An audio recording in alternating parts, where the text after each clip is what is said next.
Welcome to a brand new episode about chatting about our mental health. So, we're framing a brand new discussion about writing and mental health and the process. And what are some of the challenges and obstacles that we deal with when dealing with mental health as a writer, whether that's writer's block, whether that's fear of failure, rejection, insecurity, or any number of things that prevent us from actually sitting down, writing, and getting our stuff out there.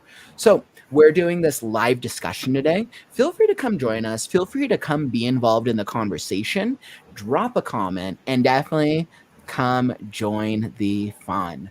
What I've done, I've invited some other authors, some other writers from the community to come join me so we can have a dynamic discussion about mental health. For those of you who don't know, I'm Kauffman. This is part of my daily writing live stream series where I am on a mission to help writers make the process easy and fun with the right framework.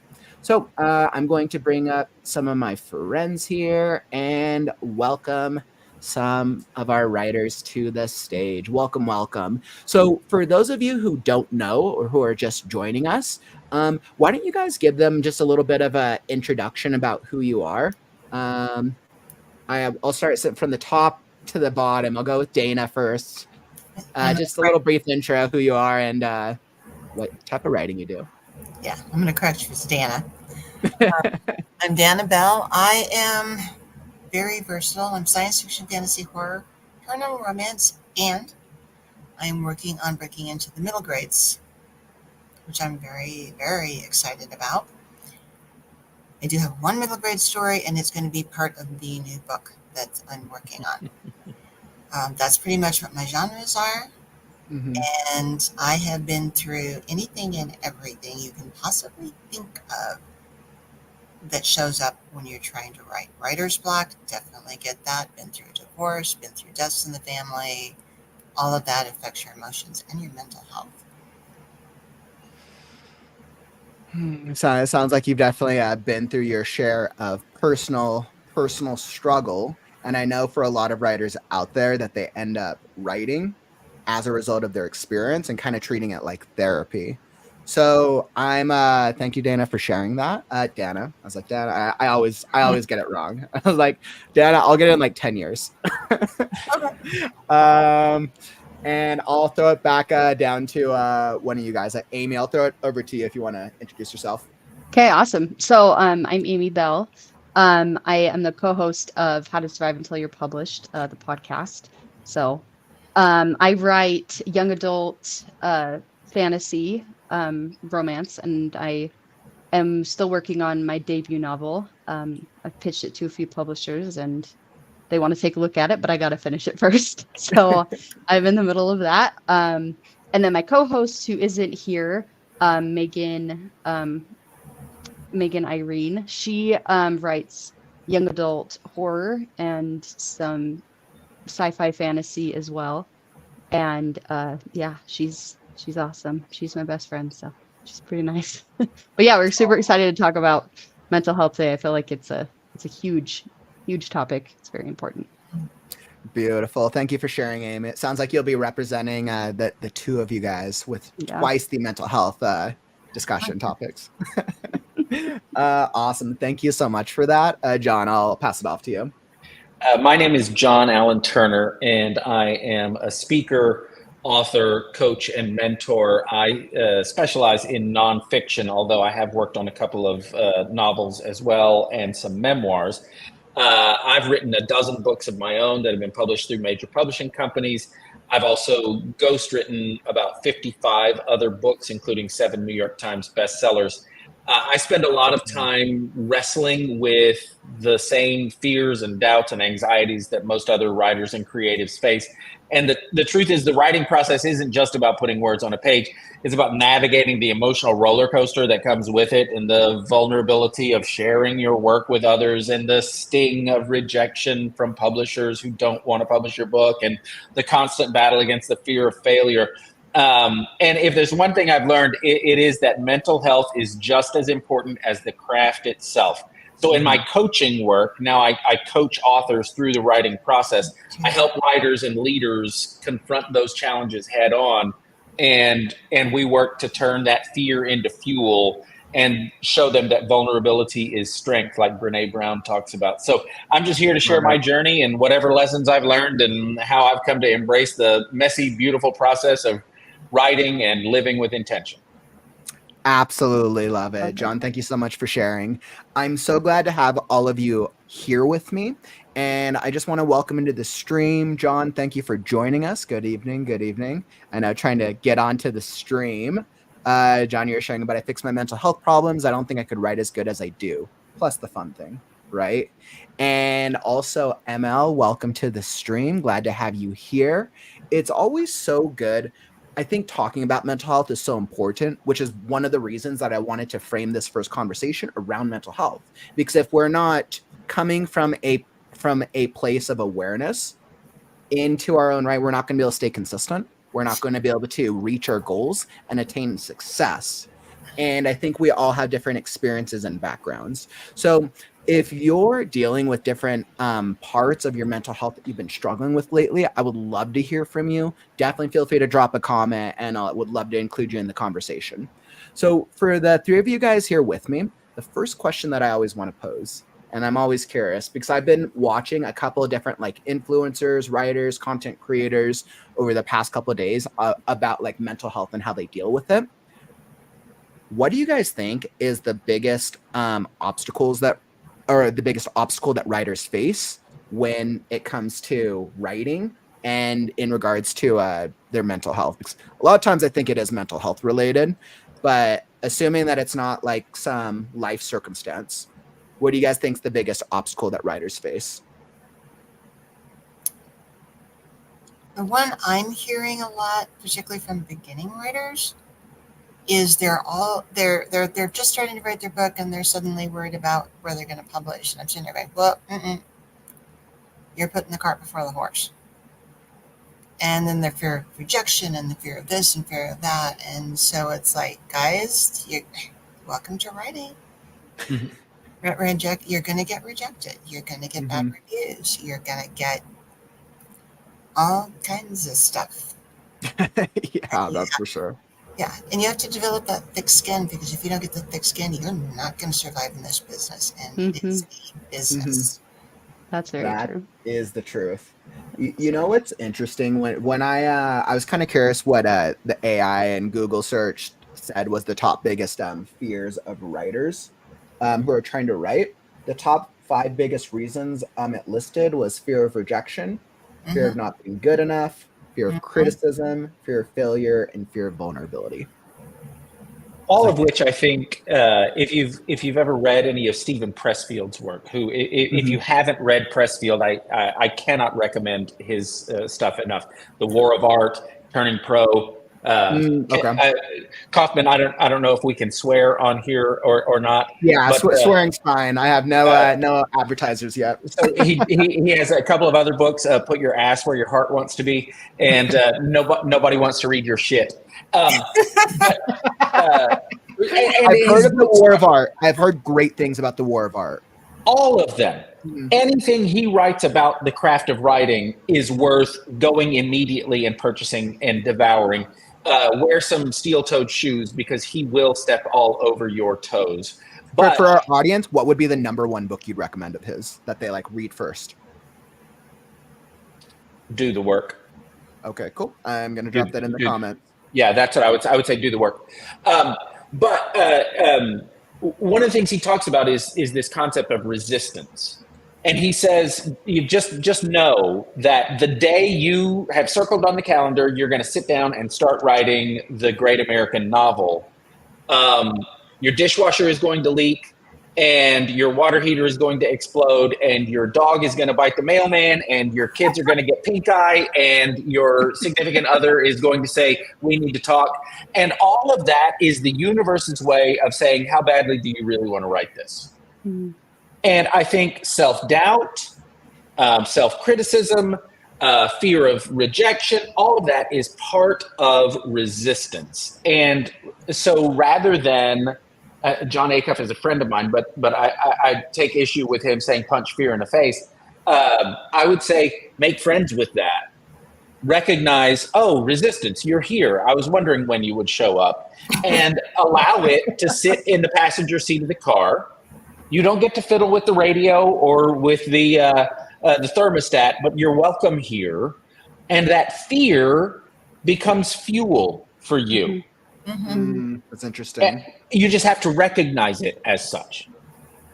Yeah, I feel like I kind of had experience with that, like today, because I have a son, and I work full time, and I'm running a podcast, and so it's just hard to navigate time.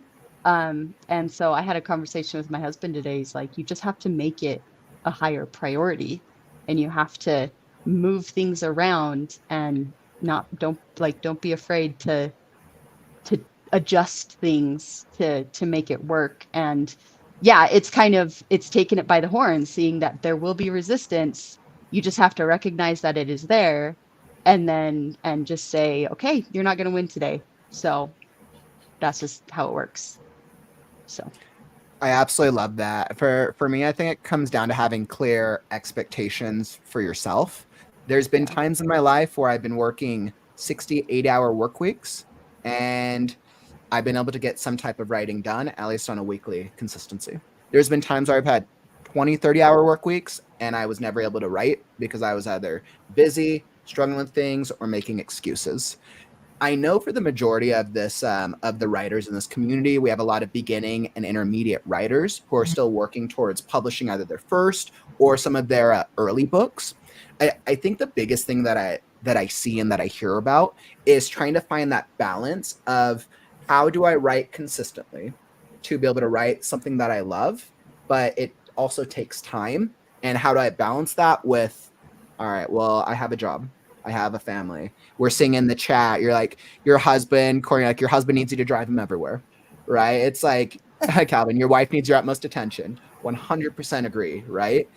You want to make sure that you're giving those commitments in your life the attention that they deserve, at the same time while being clear to whatever your own goals or your consistency is, right? If you're not writing for months on end, you're never going to publish that book. But you can't ignore your responsibilities if you have a family or you're a student or you have a job. So I think it's just trying to find balance, right? And I think when you're not doing it consistently, are you being straightforward and honest with yourself? Like, if you're busy, you're busy. Like, it's all good. But if you don't write for 3 or 4 months and you spend that free time watching television or social media, and then making excuse about how maybe you're like learning but not actually writing, you're never going to be able to publish that book. Kauffman, if I could just push back a little bit on one thing. Right, give it to me. I love it. All right. I think balance is overrated. Okay. Why is that? I don't think your spouse wants to be loved in a balanced way. And so I would say, rather than trying to seek balance, I would find rhythm. Rhythm is less concerned with, oh, I did 4 hours over here, now I have to do 4 hours over there. Rhythm is just, which foot do I put my weight on right now? And understanding that there's a rhythm of life. Even sometimes when life is unbalanced, there can still be rhythm to it. And so if writing just becomes part of your daily rhythm, and you don't have to immerse yourself into writing 6 hours at a time. Jerry Jenkins likes to say, if you just put 6 to 8 hours a week into writing, and you can do that however you want, 1 hour a day, you can do that 6 hours one Saturday, however you choose to break that up. 6 hours a week, 6 to 8 hours a week should give you a pretty decent first draft in 90 to 120 days. You'll be surprised at how quickly the word count adds up if you just build it into the rhythm of your life, rather than trying to say, oh, I took this much time to do that, now I have to take that much time to do this other thing. That I would say balance is science, math. Rhythm is art.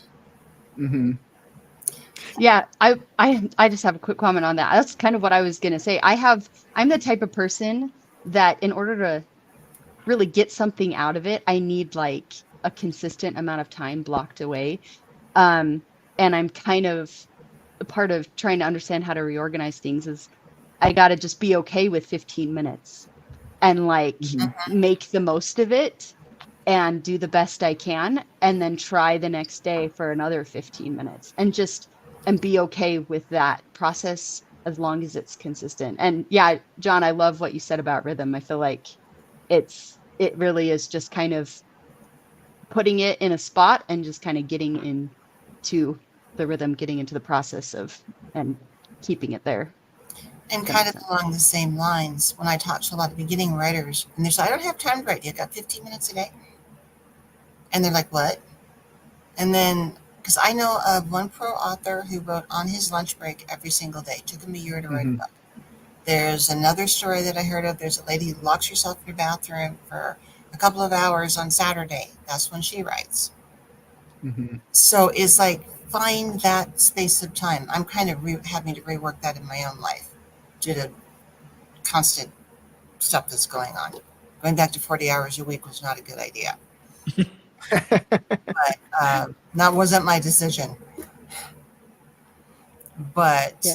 you know, I'm kind of learning to rebalance that whole thing. It's like, particularly like I'm saying, going, you've got 3 books to, you know. I love this conversation on rhythm, because to me that means building a sustainable habit at the end of Yeah. the day. And I try to put myself in the place of where I used to be when I was having all these competing priorities, and also with building a sustainable habit. I would completely agree with the rhythm aspect of that, John, because I've now had 220 consecutive writing live streams this year. And as a result of streaming for every day, because my goal for this year was to write every day for a year, stream the process to hold myself accountable and see if it was possible. I wrote a full draft of my fantasy book. Well, I've been writing my entire life. This is the first one I'm planning on publishing. And I can speak to just the consistency of making it a habit, making it part of my mindset has been successful. I also try to put myself into the mindset of, okay, so let's say somebody is dealing with the rhythm of life, right? If they've established successful, consistent habits, then when life hits them and maybe they deal with some type of medical disease, or maybe they're dealing with something extreme at work, they can be all right with taking a break. I'm always like, if you take a break, be intentional with your break, but then come back to it. And if you've developed that rhythm, that consistency, you'll flow back into, as you said, the rhythm. I think the rhythm's one of the best phrasings of consistency that I've heard before, John. I love that. Thank you. I think that, again, to go back to one of the things that Pressfield talks about is oftentimes beginning writers feel like they need to wait for the muse to strike. And what Pressfield says is the muse is flying around looking for someone who has their laptop open.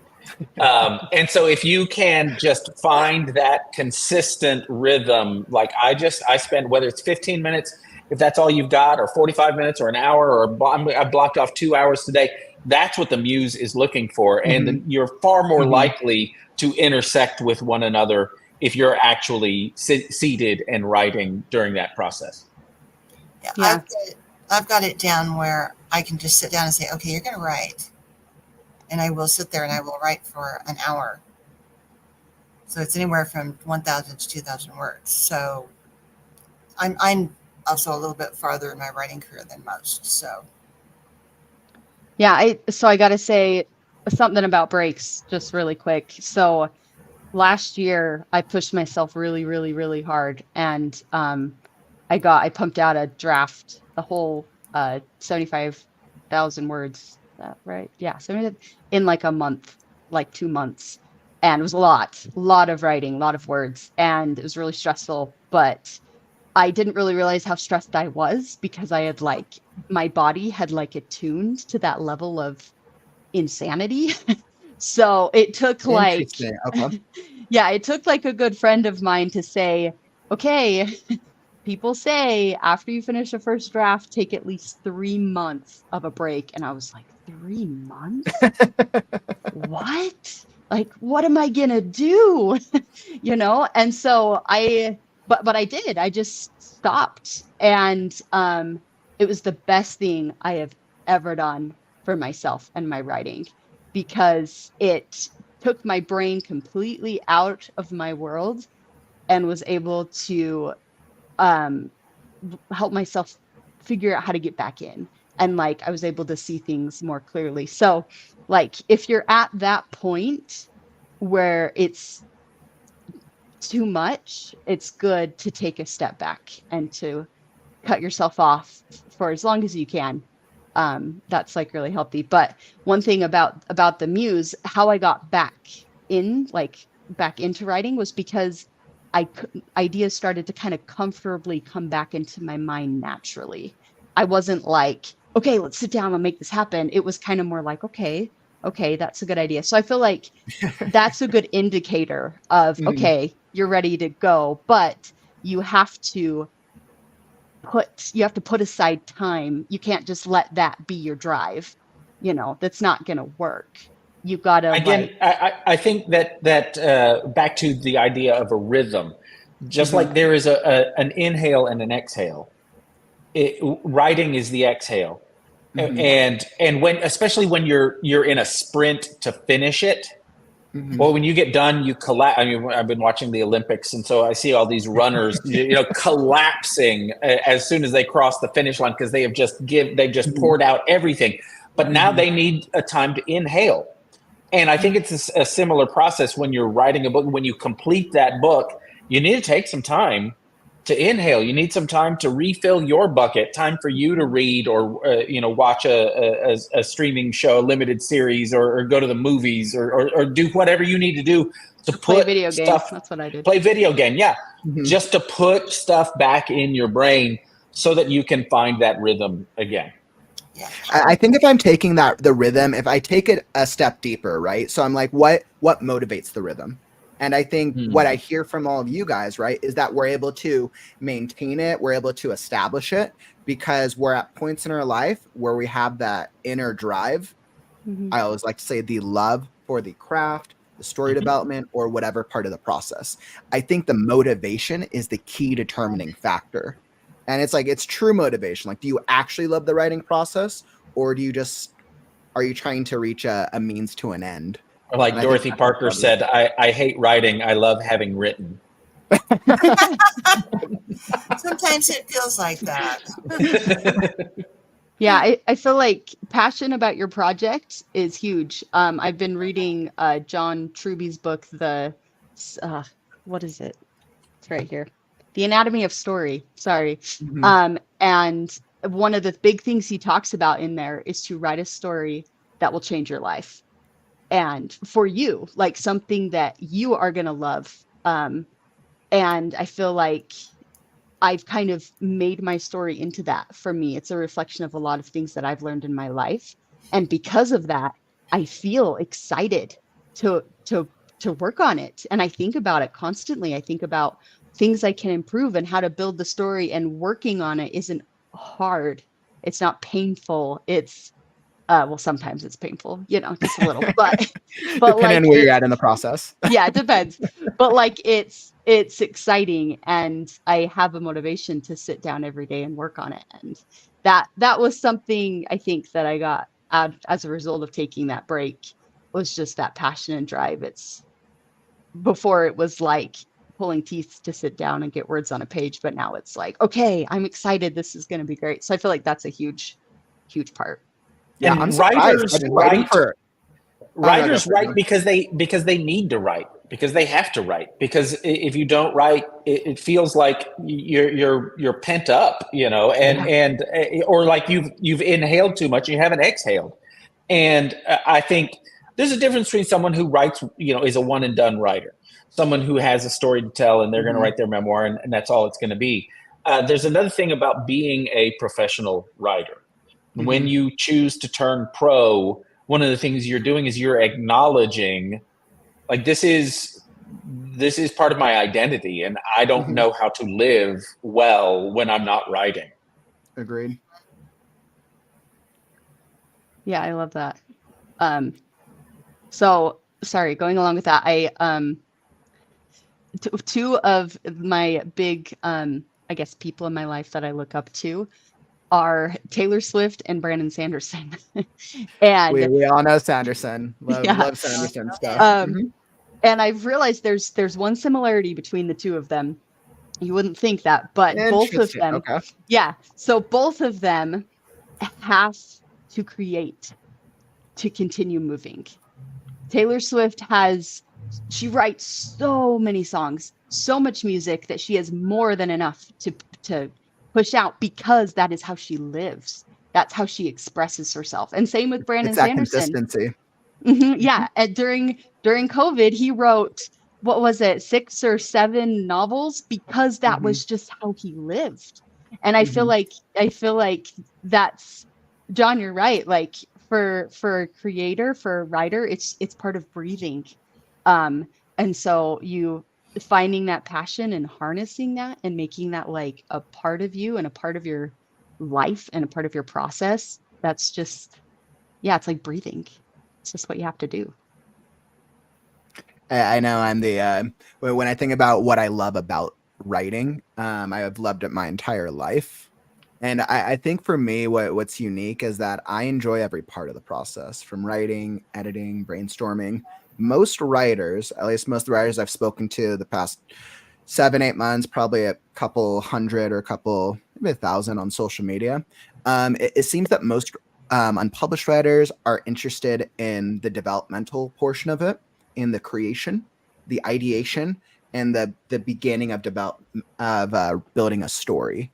And I think the struggle that I see is that a lot of writers have fun in a portion of it, and then when it gets hard and they're trying to balance that with life's priorities, that's where the difficulty arises. Jerry Jenkins calls that the marathon in the middle. That's a really good term, the marathon in the middle.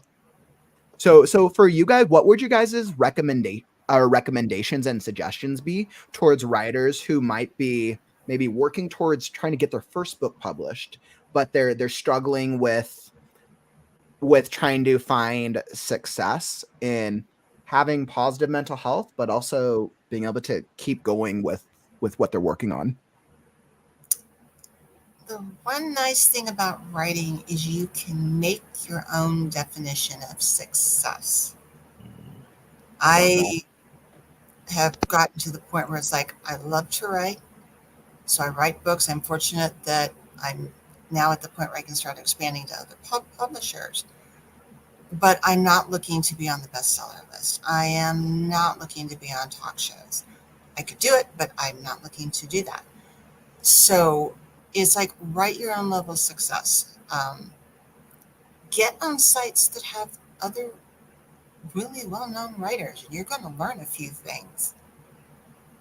I mean, I've got great examples here in the Denver metro area of highly successful writers, and I'm learning from them. And life is not all glamour, like, let's say, on the television show Castle. It's not all like that. Not at all. Yeah, I feel like it's so unique to each person, especially at the beginning, because at the beginning, all you're thinking about is how everybody else is doing better than you and how you can't seem to figure it out for yourself. And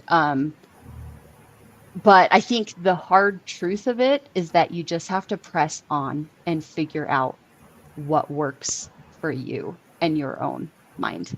I mean, at least that's how it's been in my experience. There hasn't been some magical formula, which, I mean, I have looked. Okay, I have tried. Wait, there's no magical formula to just get the books written? Yeah, I have. I'm that type of person. Let me clarify, I follow with instructions AI, well. get the books written well and authentically. Yeah, thank you. Thank you for that. Yeah, I think when you work through a traditional publishing model, one of the things that they require of you is a book proposal. Mm-hmm. And I think that even if you're not going through a traditional publishing route, doing a book proposal is a very, very helpful exercise at the beginning. And when I'm working with new authors or a new project, I always start with the same 3 questions. And these are the 3 questions that I always put in the book proposals for my clients. Number 1, why should this book even exist? Don't we have enough books out there? Why do we need your book? Like, what is your book going to do? Number 2, who's actually going to buy and read this book? And I'm not talking about your mom, because your mom's going to buy 6 copies and give them to her friends for Christmas. But who out there are you writing to, so that you can think reader first? And then the third question is, why should it be you writing this book? Why should you get to be the one to put this idea down on paper and get it out into the world? And when you get stuck in that marathon in the middle, going back to those 3 questions and the answers that you came up with for those 3 questions can really keep you going, can keep you motivated, and can keep you moving towards your goal. I think also breaking it down into an achievement goal and a process goal, because I think what happens with a lot of first-time writers is they try to write the entire book today. Mm-hmm. And this is where your outline comes in so handy. And I know there are pantsers and theories, about that, and Stephen King and all that kind of stuff. And plotters, yep. But having a good detailed outline, so that I know I don't have to write A to Z today. I just need to write B to C. Tomorrow I'll write C to D. The day after that, I'll write D to E. Just keeps me, and then I can take a step back at the end of the week, and I can see my word count has gone up. I can see I've gone from A to F this week, and so I don't have to tackle it all at once. I think that's what gets discouraging at times, is I don't feel like I'm making as much progress as I need to make.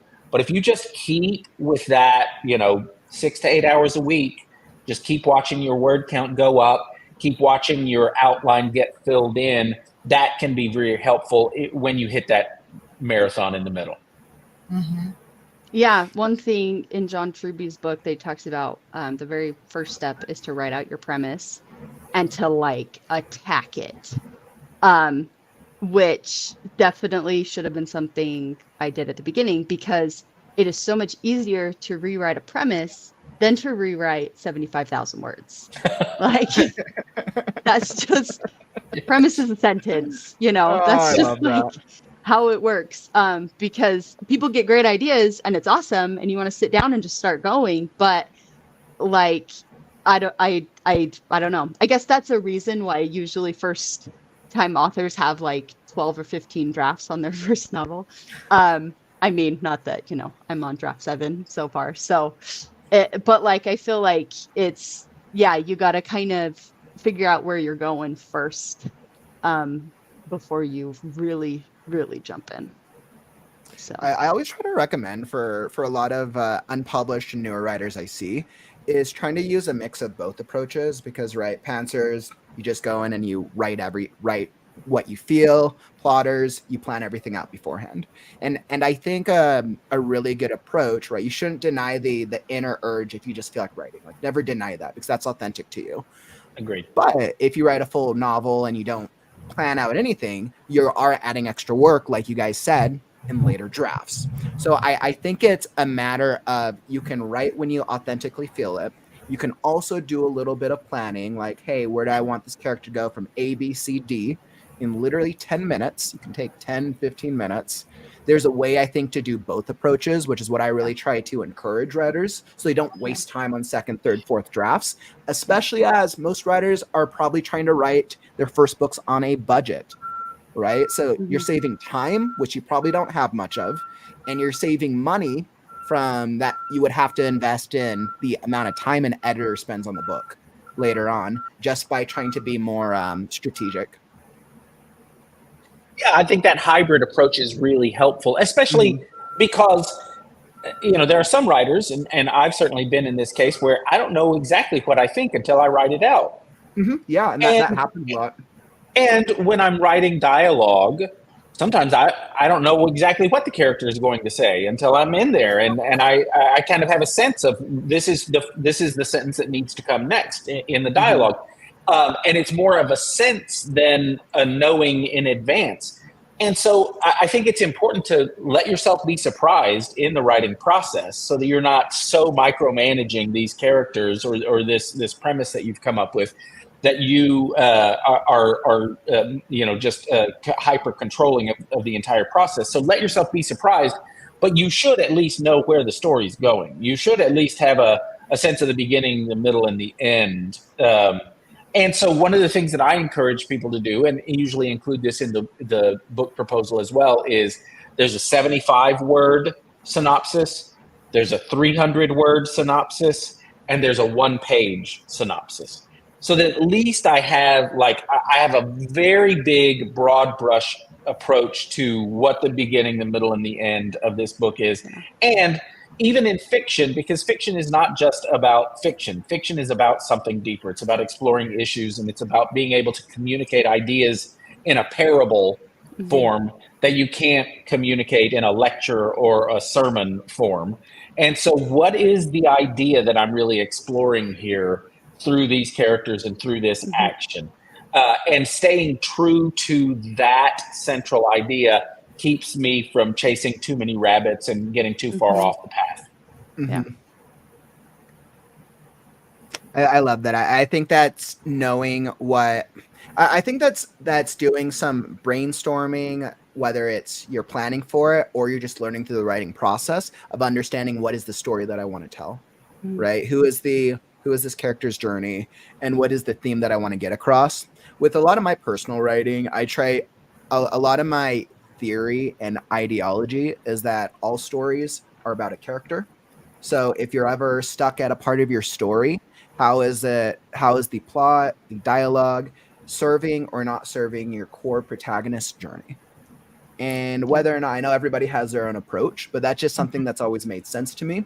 Resonating a little bit in the hero's journey, but I think that's just what always works. And I think finding that clarity for the story that you want to tell, and then also why you want to tell it, and also speaking to Dana, what you said, knowing what your core reasoning is for wanting to put your story out there is so important. And I think that helps you keep your mental health in check if you're clear on what your goals are. Yeah, I love that. I feel like one of the things that me and Megan have talked about in our podcast before is like choosing what tools work for you. I feel like at least for me, it's kind of gathering as many tools as you possibly can, and then figuring out which ones work at what time of your writing process and just in your writing journey. Because I mean, I've gone to conferences. Conferences are super important and super helpful. I use most of my conference notes as my references, craft books, talking to writers, things like this, listening to podcasts. It's just gathering those tools. And then when something clicks, you're like, okay, go for it. Because I was talking to a friend the other day, and she's been trying to plot her novel out for a really long time. And she's like, I just saw something on Facebook that just kind of broke it down, and it seemed to make sense in my mind. And so I just went with it. And I was like, you know what? That's how it should work. Google how to plot and look at 10 or 15 ideas and just pick which one seems to make sense, because not everybody's incredible craft book is going to work for you. You have to kind of figure out, where your brain fits, And jumping off of that, I want to think about being on the other side of the book. Because as writers, we sometimes can get so concerned and precious with our works, and we're afraid that it won't resonate with everybody. Well, just like there's no book about the craft of writing that's going to resonate with everybody, and some people are going to gravitate more towards this person or that person. Your book isn't going to resonate with everybody, and you've got to just be okay with that. It's actually a good thing that it doesn't resonate with everyone. Right, you don't want it to. And I hesitate to bring this into the conversation, but I'll bring in a phrase that Amway used to use in their sales trainings. And their sales trainings used to say, some will, some won't, so what? And I think that's a really healthy way to hold our work. Some people will like this, and some people won't like this. So what? To some extent, I'm not writing for them. I'm writing because this is breathing for me. I'm writing because I have a story to tell, and I believe it's going to resonate with some people out there. Doesn't need to resonate with everybody. I think, like you just said, Kauffman, it's a good thing that it doesn't. Mhm. And the less I can take personally about that, the healthier I'm going to be, the healthier my writing process is going to be. I think what gets to a lot of writers is the comparison game in that aspect. I think like I start from a great standpoint. I start from a great place, right? I write, I put it out there, but then I see other writers on social media. And let's remember the algorithms are designed to connect you with your interests. So then I see other writers being successful. Oh, they're doing the same things. What am I doing wrong? Because I want that level of success. And then we view success through the lens of what other writers are doing instead of staying in our own lane. And we haven't done what Dana suggested earlier, which is defining success for ourselves. Yeah. Mm-hmm. Exactly. Part of my success is the fact that I have mentored a ton of writers. I'm still mentoring writers.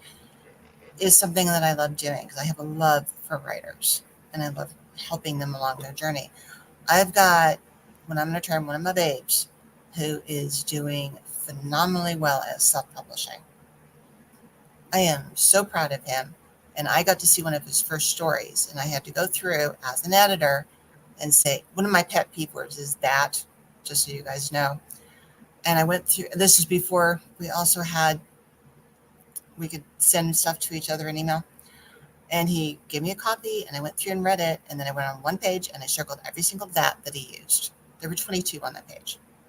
Interesting. Why is that such a pet peeve for you? Because it's overused.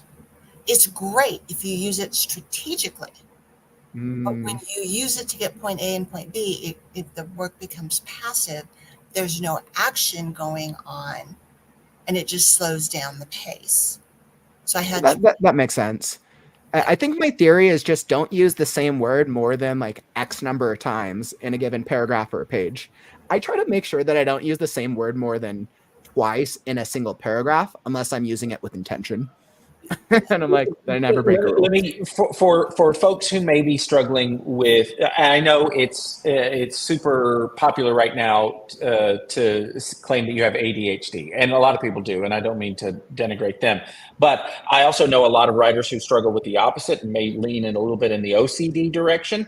And just because now, as you've said this, Kauffman, I know for me now, I'm starting to think, oh crap, how many times have I used this word in this conversation? And I'm trying to be careful not to use the word that in my conversation with Dana, because I'm like, that's just how my brain works.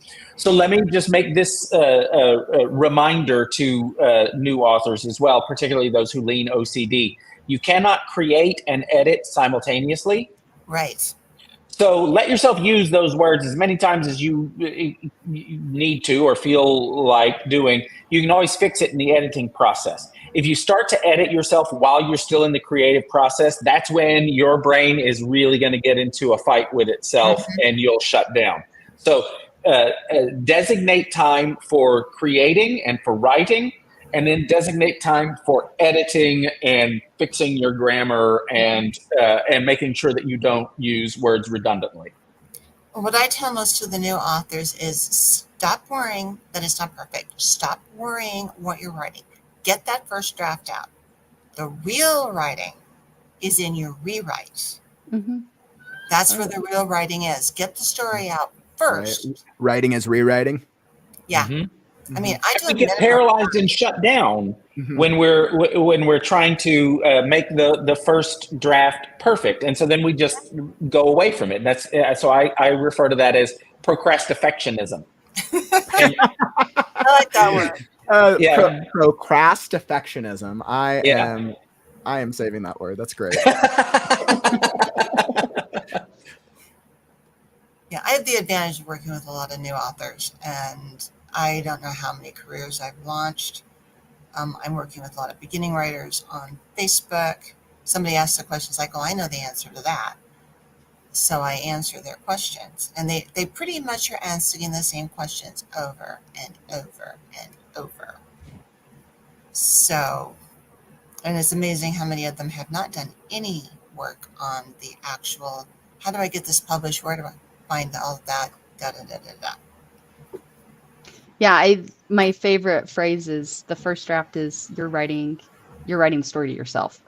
Like that's just how it is. That's just kind of a statement of fact. It's not going that first draft isn't going to be published. It's just not. And that's okay. Like that's totally the way it should be because you have to understand, you have to discover your story. I've learned that I feel like writing is not writing, it's kind of more like discovering because characters are so authentic, so human Mhm. that and humans are so unpredictable that you have to like discover how they operate instead of I don't know, instead of like tell people how they operate.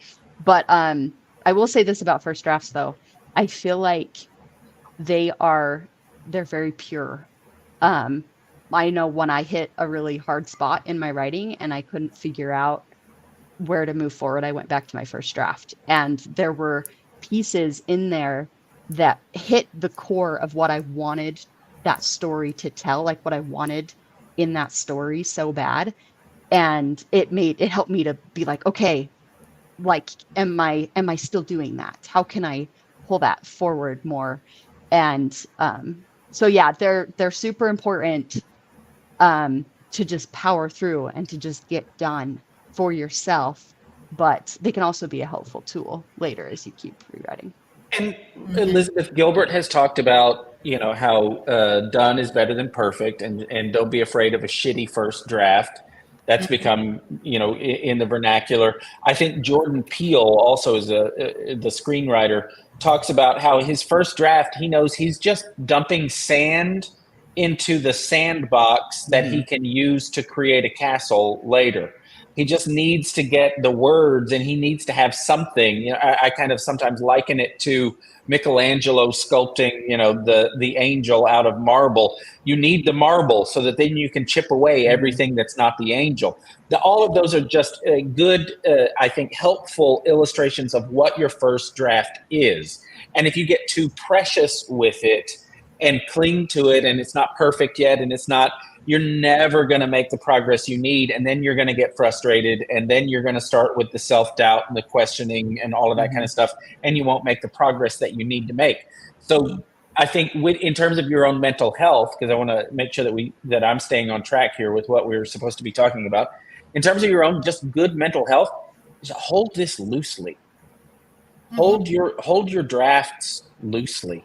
Hold your ideas and your values and the story you're trying to tell. Hold that very, very closely and guard that. The words themselves, hold them as loosely as you can. Okay. And then I think it makes the process a lot more fluid. Yeah. And jumping off of that, every author goes through this process of it has to be perfect, it has to be this, it has to be that. And eventually you're going to get to a point where you realize that just tell the story, and then fix it later. But it takes a while to get there. So this is going to be a prolonged journey. It's going to take a lot of practice for you as the authors to become very good. And if you get Yeah. that into your mind, that is going to help you get through all the different steps that you're going to have to get through to get to where you want to be. I mean, and I'm talking about, I started writing in third grade. I didn't start publishing until 2011. And I'm a lot older than I look, so I'm not going to tell you how old I am. But, that's just kind of the way it works. And I had to learn all of this through my whole entire life. Mhm. And this is why hiring a coach Mhm. can be so helpful, because a good writing coach has been through all of this stuff, Mm. knows where the pitfalls are, can help you. What it took me decades to learn, I can download to you in months. And so I think we have a romanticized idea of what the writing process needs to look like, that we're Mhm. all going to wear tweed jackets with elbow patches, and it's going to be fall in New England year round. And being a professional writer it's a grind, and it is there are ups and downs, and your emotional well-being is going to take a beating. And having someone who is who's been there and done that, I like to tell people that I'm just coaching. I'm trying to be the coach that I wish I had had 20 years ago. And I think that's why hiring a coach can be invaluable. Yeah. I think with that too, like just other writing friends and going to conferences and just participating in the writing community is huge. Like today I was working through John Truby's book, and there's like just this super awesome concept that just like blew my mind. And so I just pulled out my phone and I took a video of myself talking about it. I sent it to my friend. I'm like, you have to hear this. And it's just it's a cool outlet to just be able to be like, look what I discovered. And or to be like, I am so frustrated right now, I don't know what to do. It's good to have people there that are struggling with you, and then also coaches that can like help you make sense of what you're feeling and what you're struggling with. Those are incredible tools, and it's important to just know you're not alone in all of those feelings, because we've all been there. And I think that's finding a writing community is so important, right? Finding the right resources. And I think find all the free resources you can. Find the writing community. There's a million things out there on Google and YouTube. So many authors who are speaking their truth. And I think find the free stuff. Yeah. Take that, do what you can with it. And then when you need that help, understand what is the problem that you're dealing with. Is it like a skill-based problem? Like, I suck at writing dialogue, so I feel like my stories suck. Well, skill-based problem, that's an easy one. You can learn more. If it's a mental health-based or like a motivational problem, then John, like you were saying, like a coach absolutely can help with that. A community can as well, but I think it's trying to find balance and getting yourself to that understanding within of what is that specific help that I need to achieve the end result that I want. And I think a good coaching program involves tools and resources and information, but also has a sense of community. Either that coach has other clients that they could, connect you with, or certainly that coach themselves should be offering accountability, yes, but also a sense of belonging and care of what you're going through in this process of writing. I think it was Hemingway who said, or it may have been Henry Miller, that said, writing is easy. You just sit down in front of a typewriter and bleed. And it can feel that way because you're exposing yourself, and it can be very raw at times. And having a sensitive person who knows what that feels like. I've just written the most vulnerable thing I've ever written, and I'm terrified that people are going to read this and think that I'm a freak. It's important to have someone who says, you're going to be okay. And I'm going to walk through this with you, no matter what people say about your writing. I'm here, and I'm not going to let you go through this alone. Yeah, I'm going to agree with that, because in my paranormal romance, I have a woman recovering from being abused by her husband. Now, I was abused by my husband. And my publisher and I had to have a lot of talks. She's also a friend. A lot of talks back and forth, because she was trying to measure how much of what you're telling is true, how much it came from crime dramas. Because she's just kind of, and I understand because there's some legalistic stuff involved too. But it really helped because she already understood what I had gone through, and it was important for me to include that aspect in this book. And as she put it, this is the best book you've ever written. And no, it's not under my real name, it's under a pen name. But I'm kind of, I was scared to death to put it out there, but I'm like, well, you know what? It is the way it is. And I feel like that's part of writing too, is that there's people out there that have experiences like that, and they need your story. Like, nobody else can write it the way you can. And people need to hear that. That's kind of how I've taken on like my own personal role, mostly just to like get out of the whole like I got to be better than everybody else concept. Is just like I'm doing it for the one person that's going to read my book. Oops, sorry. I'm doing it for just the one person. Mhm. And like it's kind of a beautiful thing to just think that it will help somebody, what you went through C.S. is Lewis help. said that the two most powerful words in the English language are "me too," because we all carry things where we think, am I the only one who's ever experienced this? Am I the only one who's ever felt this? Am I the only one who's ever thought this? And if I could pick up a book somewhere out there and read something and think, oh my gosh, it's not just me. This author feels the same way or thinks the same way or it went through the exact same thing. That is one of the most empowering feelings a human being can experience. And so as authors, that's part of our job, is to put these things out there as a way of saying, you're not alone. Me too. I feel that way too. I think that way too. I went through that too. I also have I have a very unusual upbringing, and I've lived in a lot of different places. I've visited a lot of places. So I have this advantage of being able to create places that are actually real, and people think they're fiction, and I'm sitting there going, no, that's actually Waterfront Park in Boston, my favorite place that I love to go. And it's actually in House Sitter, if you ever see that movie. But it was my favorite place, and I have a gorgeous scene between my couple placed in that park. And it was a lot of fun because I had it in 3 different cities. And again, this is my paranormal romance that's under my pen name. But it's a lot of fun because I'm drawing on all this experience and all this background. And the book that's going to be coming out, I had to go back, and my father was a district conservationist. I grew up on ranches, farms, and I had relatives who did orchards. And I had to use all of that in that book.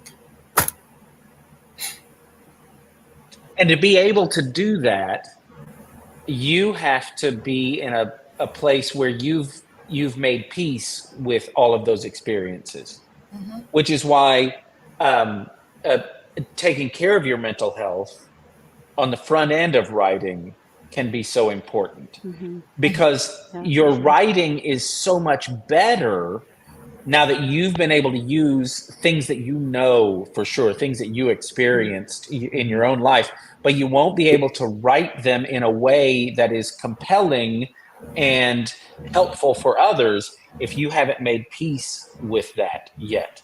So I saw that earlier in the comments, someone had left a comment about being afraid that if they fix their mental health issues, they won't be able to write quite as well. Mm-mm. And I think that's a bit of a myth. I think the more you're able to get a handle on your mental health issues, whatever they are, I think it's this myth that creativity thrives on chaos, and that the best art comes from suffering. And I think that intense emotions can fuel bursts of creativity, but it's also like a fire that can burn out of control. Mhm. And you might get some good work done, but what's the cost to you? And when you take care of your mental health, you're not snuffing out that fire. You're learning how to control it, how to harness it, how to keep it in a fireplace, or how to keep it in a stove. You're creating a sustainable way to tap into your creativity without getting burned up yourself. Healthy minds don't stifle creativity. They just learn how to channel it more effectively. I can totally speak to that, John. I know there was a couple years in my life. This must have been about probably 8 to 10 years ago, where there was probably a solid like 2 years where I was at in my life, I was not in a very healthy state of mind. But there was a period, and it was definitely a couple years, where I got some incredible, intense writing experiences when I was feeling at like the depths of like my core, my mental health. My mental health was not good, but there were moments, and usually it would last for a few hours, maybe a day, where I would write really good stuff. But then what happened was I would end up doing this roller coaster where then when I wasn't at that struggle at the depths of what I'll call the struggle bus, I wouldn't be able to, I didn't feel like I was able to write anything that felt consistently or quality. So then what happened was I trapped myself in this loop where I felt like, okay, for me to write well, I have to be at this core emotional struggle in my life. But I could only hit that point when I was at a bottom. So then when I was at the rest of the circle, I felt like, okay, well, I'm not a real writer because I'm not writing. Okay, well, I'll just wait till life sucks again. Okay, life sucks. Now I'm writing well, but now I can only write well when life sucks. And then I trapped myself in this cyclical process where I wasn't actually able to be sustainable or consistent. I was just writing when I was feeling an emotional rock bottom. And now, like, so coming so far and looking back on that, it's crazy to see how much I grown from that experience, and also to see just how unsustainable that was in the long term. So that definitely really resonates with me. Yeah, I have to agree. I suffer from SAD, which is seasonally affective depression. So usually from about the time Mile High Con is over through mid-January, I usually can't write anything. I got into a situation last year where I had deadlines in that time period. So I had to write. And I actually discovered it's like, oh, I can actually do this, even though I'm dealing with SAD, which sometimes last year was kind of not really great. But I still managed to do it. So I got it done. And I'm excited because one of the products is already out and it was a lot of fun to do. And I think that's a hallmark of a pro, right? A professional writer can write, regardless of what's going on in their lives. And just like Calvin says here in the comments, I've written my worst stuff at my rock bottom. I totally get that. But you won't be at rock bottom for the rest of your life, and you still want to be able to write. And it's not like those experiences have gone away. You just have a little bit of distance from them. You can still tap into them, and you can still, if you experienced that emotion once, or if you were able to convey it out loud or on paper once, you can do it again.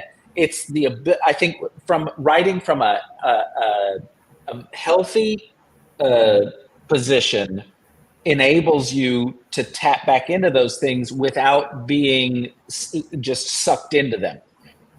So you have access to it more readily than it has access to you. Absolutely love that. Once again, I just want to say, like, thank you all. This is an absolutely phenomenal conversation. I want to take this moment and open it up to our audience here. So if you're here joining us in the live stream, first off, thank you for being involved in the conversation and dropping some incredible comments. Trust me, we are reading them all. I'm dropping all the comments that I'm seeing, and you are really helping to help contribute to the conversation. So if you have any questions, let me phrase like this. What questions do you have about writing and mental health? I have some amazing, incredible authors and writers here who have some great insight and expertise. Drop your questions. I would love to pose them to the group so we can help you out if there's any specific areas of writing and mental health that you struggle with. Beautiful. So with that being said, as we get into the next part of this writing conversation, what after a lifetime of writing, so it sounds like we are all here at different experiences, what would you guys say has been like your number one key learning about having a positive like mental health with your writing journey? What would you say has been your like one learning? Does that make sense? Not quite, but sort of. I guess what's been your one like key takeaway from your dealing with your struggles with your own personal mental health? Let me frame that better. Oh, sorry. Yeah. I'm trying to think. So during my 3-month break, my infamous break, I had a lot of mental struggles. I mean, just like my whole life is a mental struggle. So like, it was just a little higher than normal at that point. But because I wasn't writing, I just had some pretty incredible experiences that were also really difficult during that time. And I focused on those and focused on overcoming them and like understanding how to move forward in my life. And then because of that, it just enriched my writing because it made my own experiences more real.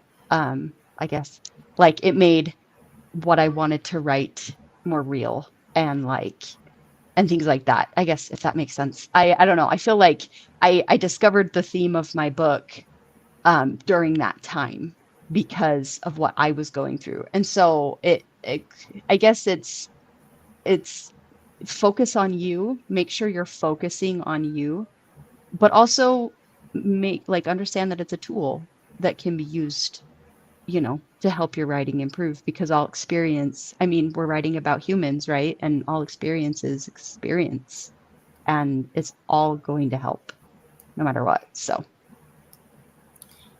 Well, as I've been teaching a lot of people recently, it's like life is a roller coaster, up and down and up and down and up and down and up and down.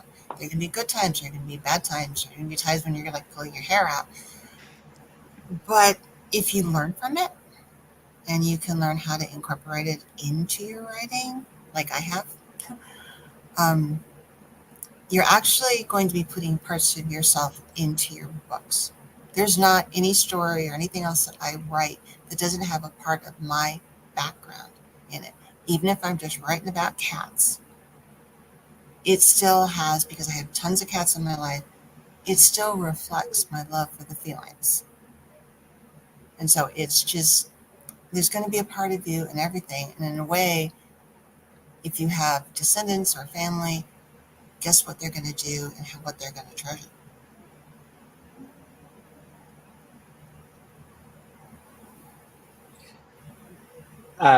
Rick Warren uses that illustration of the roller coaster ups and downs, but he uses it a little bit differently. He says he used to think that the ups were the joys and the downs were the sorrows. But he says what he's experienced over a lifetime of joy and pain is that the joy and the suffering are the two tracks, that they're always running Interesting. simultaneously Interesting. in your life, that there's always joy and there's always sorrow. That's the Chinese theory of yin and yang, right? There is a good even in bad, and there is a bad even in good. And recognizing that, I think, can be super helpful, that there's always something you can find to be happy about, to be grateful for. And there's always something you can find that needs improvement or that you could be sad about. I think the recognition of that is paramount. That and some of the best advice I got from my therapist when I went through a divorce about 10 years ago, he said, you're allowed to have shitty hours, you're not allowed to have shitty days. So do something, at least one thing every day that makes you feel good, that makes you feel happy. Eat something delicious or drink something that's refreshing or get outside in nature. Do something that you enjoy and that feels good so that when you lay your head on the pillow at night, you can look back and say, well, the day wasn't a complete loss because there was at least this one bright spot in it. And I think as we approach our mental health and as writers, you're going to have days where you feel more up than down, but there's something you can look back on that was a bright spot in that day. And even on your best days where you are elated and you think life couldn't get any better than this, you could probably find something to complain about if you looked hard enough. So much of it comes down to what you're looking for. You're looking for something to complain about and be miserable about. There's plenty out there to find. But if you're looking for something to be happy about, something that lifts your mood and your spirits, that's also there as well. And so recognizing the rhythm of life and that there are ups and downs, but also that you're never too far away from a bright spot. I absolutely love that. Thank you all for sharing. I love each of your unique experiences. Definitely resonates with me in our journeys of writers of understanding ourselves. So that way we can tell the stories we want to tell. there's a couple comments and questions that had popped up that I wanted to pop up on screen. So one of the ones that Calvin brought up recently, Calvin said, "I've spent 3 years on and off writing my first book, and I'm still terrified it might not be good enough." How would you For guys whom? respond to that? Like, how do you respond to somebody who's like that fear of it might suck? Good enough for whom? Mm-hmm. That's the first question I'm going to start with. Is it like, and what is good enough? Good enough for you? Good enough for your ideal reader? Good enough? So there are too many things in that question itself that have to be defined. Good enough for anyone? Calvin now says, you won't know until you put it out in the market. And this is a hard part of the business of writing, is we are terrible. We are notoriously bad at gauging the merit and value of our own ideas and intellectual property. But the market won't lie. So you won't know until you put it out there, which is why I think investing 15 years of your life and doing 227 different drafts of a thing. Well, then by the time you put it out, if it doesn't work, you're screwed.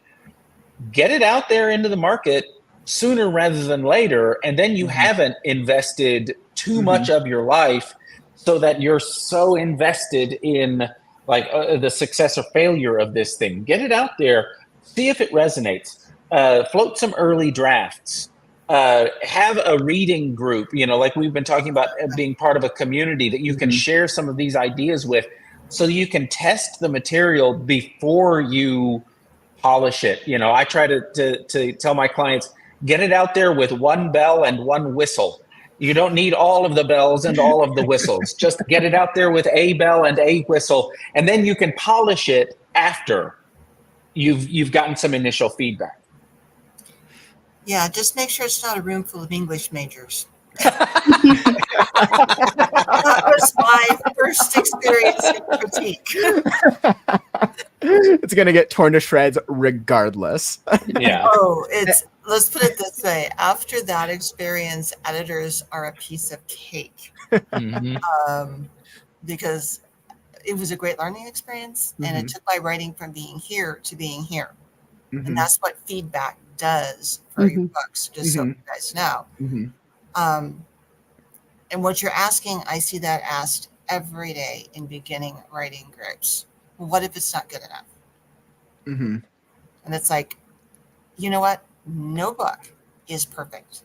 I have found errors in a lot of books. One was a bestseller, had movie spinoffs, had a huge error in it that the author missed and the editor missed. Threw me out of the book. And I'm like, she just made this huge error. And it's a pivotal scene. Unfortunately, she goofed. Oh, no. Yeah, it was. Yeah. I felt sorry for her. But it was. And the only reason I knew is because my now ex-husband was in the same type of area that she had set the story in. And the same thing had just happened. And I'm like going, she didn't do her homework. I also think it can be helpful to consider our work like our children.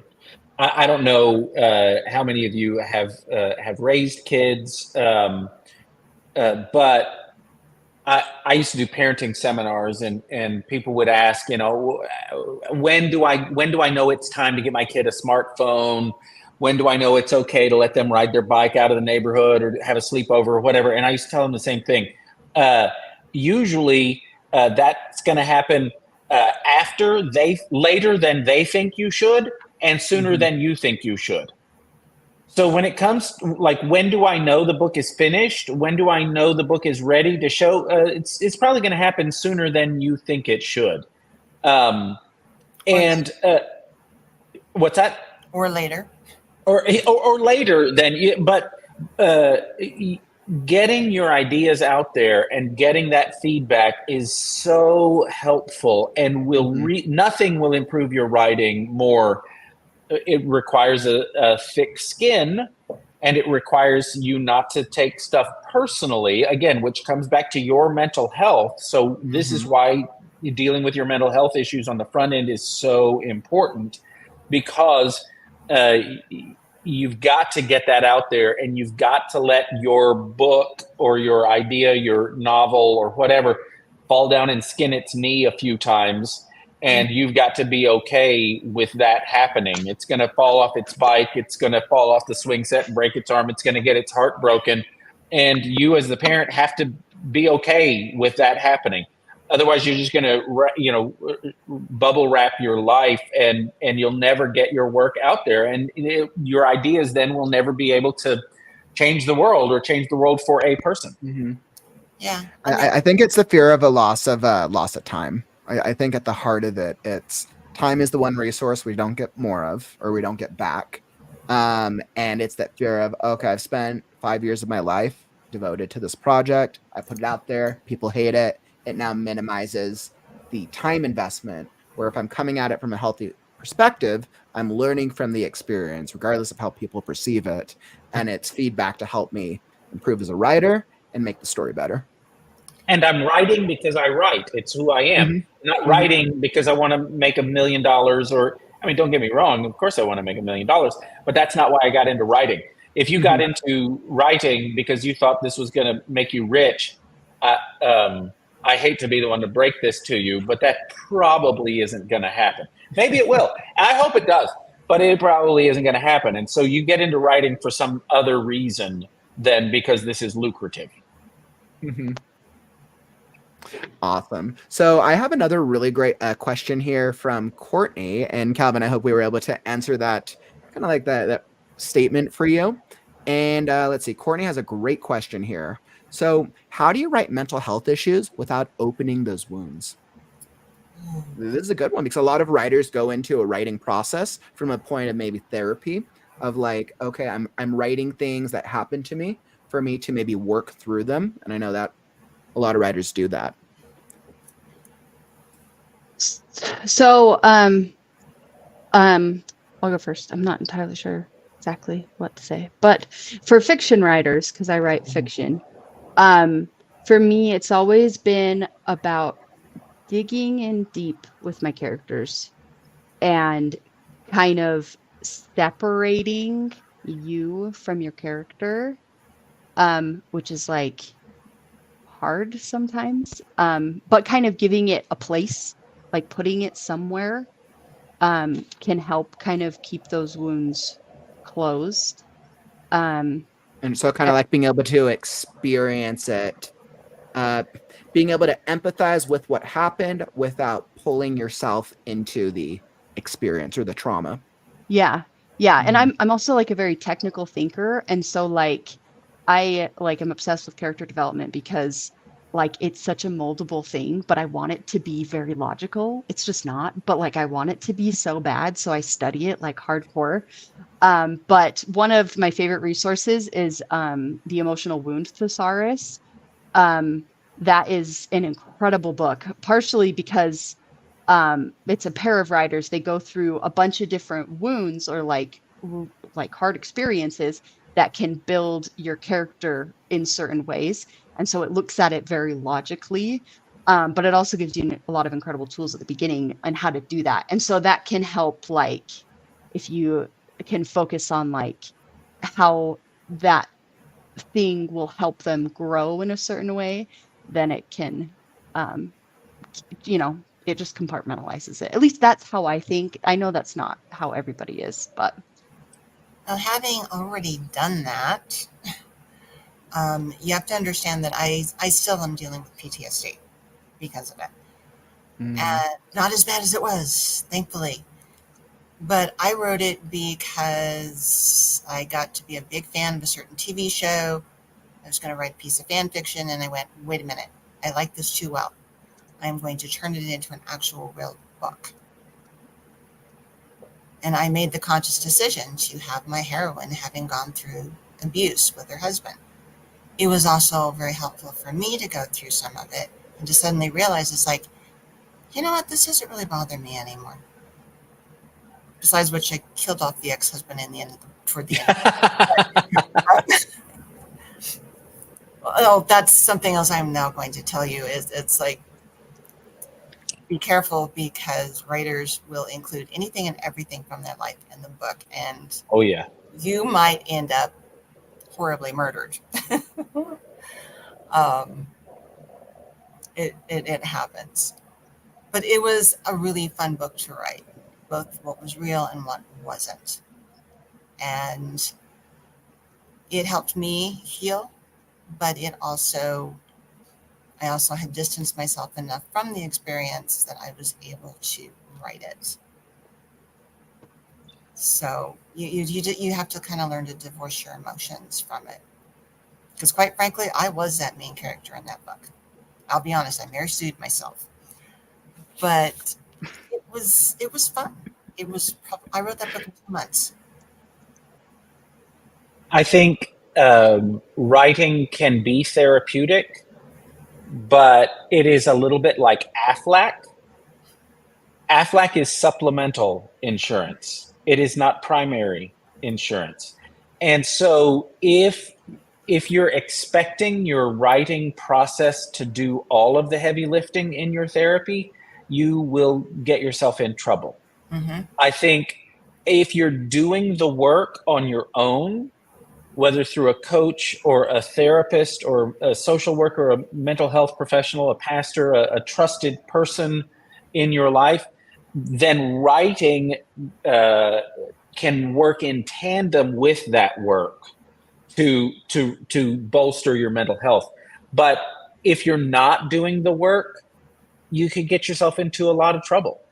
And then the writing becomes counterproductive to who you are and the kind of person you want to become.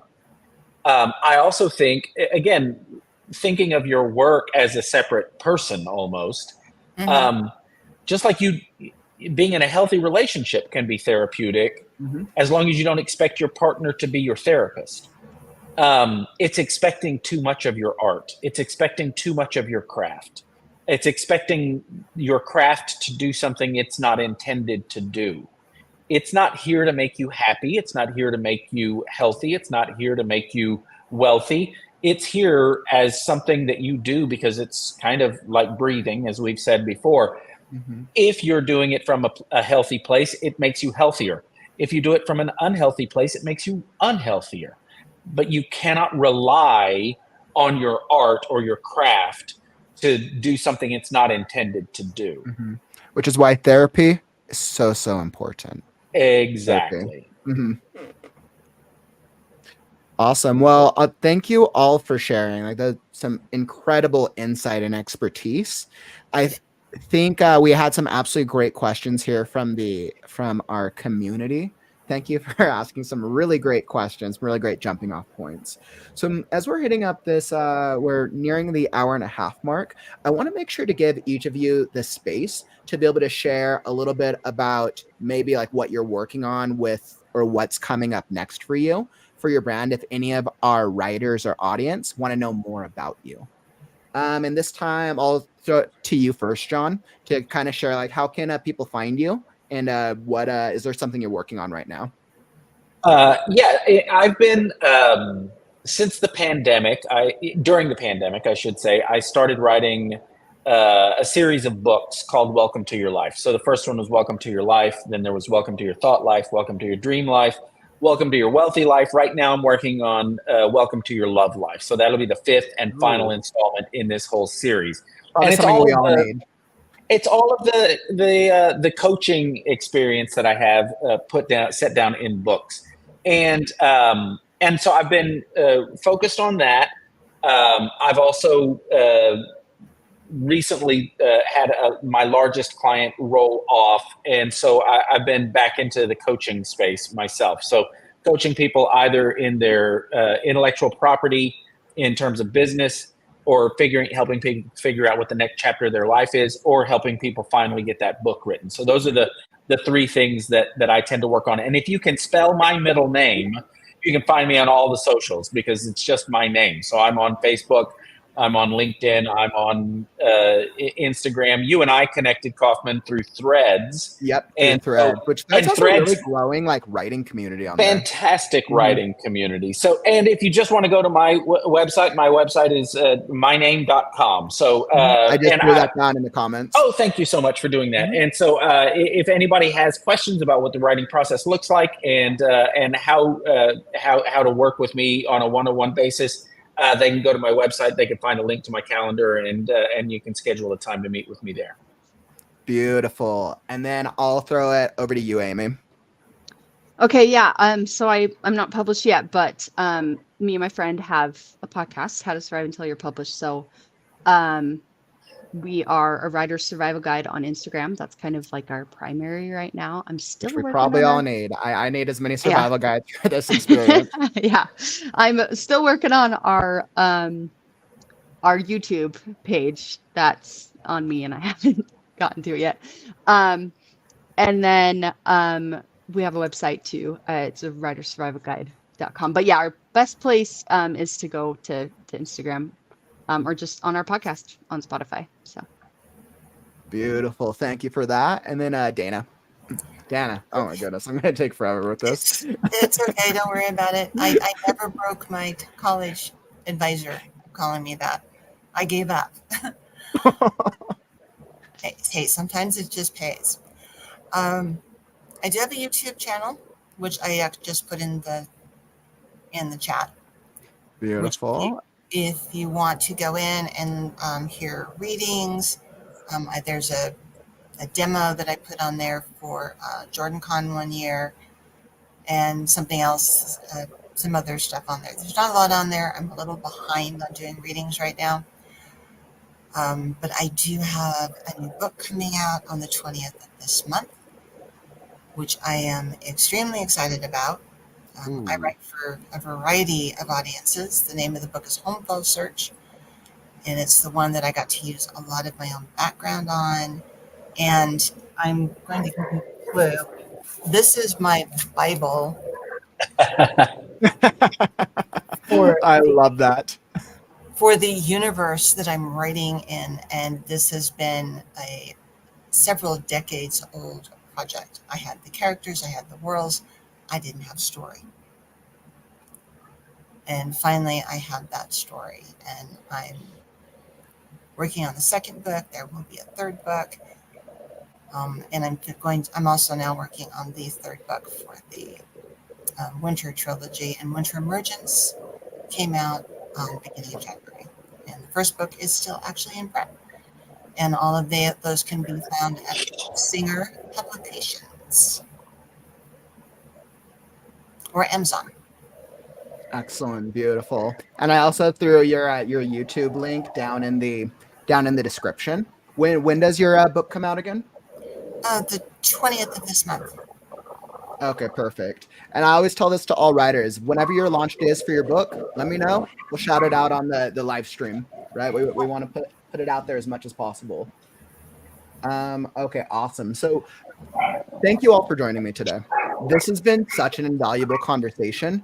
And one of the reasons that I love doing these things is because I'm learning so much. It's kind of like I'm building the community, but I'm also being a little selfish because I also want to learn from other writers.